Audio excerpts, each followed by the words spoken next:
Você já parou para pensar em como a escrita está presente em sua vida? Quando você aprendeu a escrever?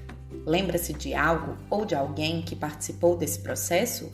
Quantas palavras escreve por dia? Para quê ou para quem? Há muito tempo, os seres humanos se comunicavam apenas oralmente, e isso funcionou por milhares de anos. No entanto, no final da pré-história, as sociedades e as atividades desempenhadas pela população se tornaram mais complexas e já não era possível reter todas as informações e conhecimentos na memória. A escrita foi criada para fazer esses registros de forma confiável e duradoura. Por volta de 4.000 anos antes de Cristo, os seres humanos criaram as primeiras formas de escrita. No início, ela era utilizada principalmente para registrar assuntos ligados ao comércio e à produção agrícola das cidades. Isso facilitava o controle dos pagamentos, recebimentos e da circulação de produtos. Com o tempo, a escrita também passou a ser utilizada na fiscalização de impostos, em textos religiosos e na redação de leis.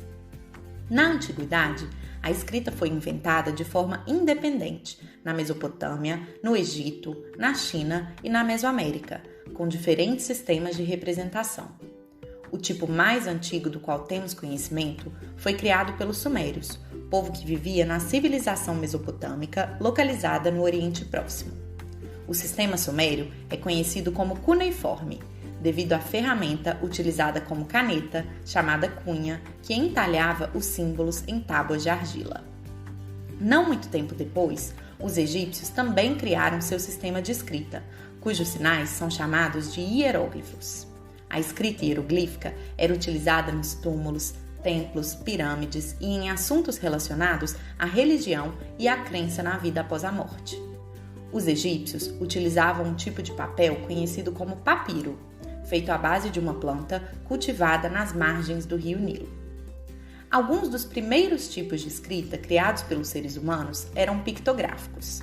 Nessa escrita, os objetos e as ideias eram representados por meio de desenhos ou símbolos gráficos, cujos significados eram literais ou estavam relacionados diretamente à imagem. O desenho de uma planta de trigo, por exemplo, significava o próprio trigo. O desenho de um pé significava andar. Outro tipo de escrita criado foi o ideograma.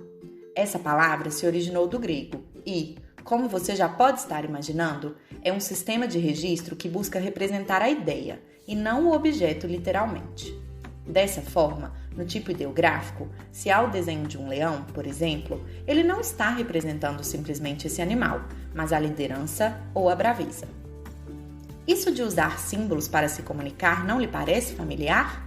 Você aí, considerando-se muito moderno com suas figurinhas e emojis, mas está utilizando, na tela, um recurso de linguagem milenar. A linguagem não verbal, ou seja, sem palavras, existe há muito tempo. Imagine decorar milhares de símbolos. Como os antigos sistemas de escrita eram muito complexos, a atividade de escrever ficava a cargo de especialistas ou de um grupo reduzido e privilegiado de pessoas dentro da sociedade.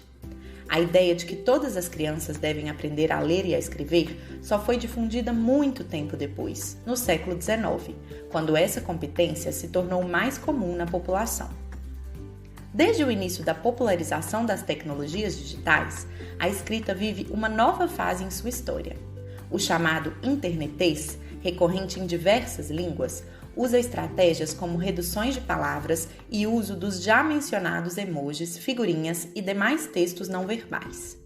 Isso ocorre em uma tentativa de aproximar o registro escrito da oralidade espontânea e estabelecer comunicação nas várias redes sociais.